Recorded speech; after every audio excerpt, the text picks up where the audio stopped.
Bonjour à tous! Voici une petite capsule sur les mots contenant des accents, un trait d'union ou une apostrophe. Voici donc quelques petites notions importantes à savoir. Commençons tout d'abord par les accents. On ne peut mettre un accent aigu que sur un E. Un E avec un accent aigu se prononce « et ». On va l'utiliser dans des mots comme école, étudiant ou amitié. On peut mettre un accent grave sur le E, sur le A et sur le U. Un E avec un accent grave se prononce « est ». Par contre, l'accent ne changera pas le son des lettres A et U.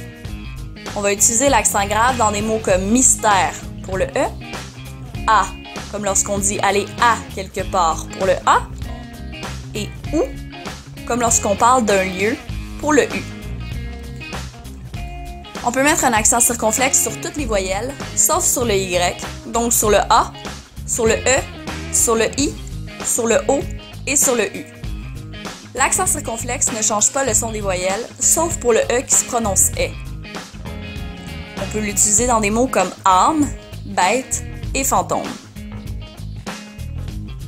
Il ne faut jamais mettre d'accent sur une voyelle qui est placée avant une consonne double. On va le voir dans des mots comme libellule, canette, abeille, pelle ou cheddar. On doit généralement placer un tréma sur les lettres I, E et U lorsqu'on veut signaler que la voyelle qui précède le tréma se prononce séparément. On va l'utiliser pour le E dans Noël, pour le I dans aïeux, pour le I encore dans oui ou dans taïga.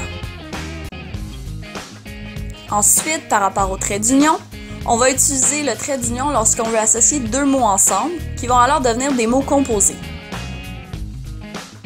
On peut l'utiliser pour après-midi, avant-midi, grand-père, grand-mère, peut-être, ou quelques-uns, quelques-unes. On peut aussi utiliser le trait d'union lorsqu'on veut inverser le verbe et le pronom. Ça va être fréquent lorsqu'on pose une question. Par exemple, veux-tu aller au cinéma avec moi? Ta mère est-elle africaine? Sommes-nous assez préparés pour cet examen? Finalement, on utilise l'apostrophe à la fin d'un mot lorsque le mot suivant commence par une voyelle. On enlève la voyelle finale du premier mot et on ajoute une apostrophe. Par exemple, si on veut dire lorsque il, on enlèvera le E de lorsque et on le remplacera par une apostrophe. Ça donnera donc lorsqu'il.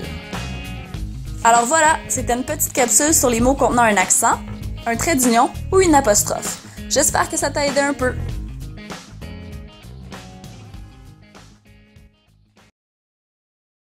Created using Powtoon.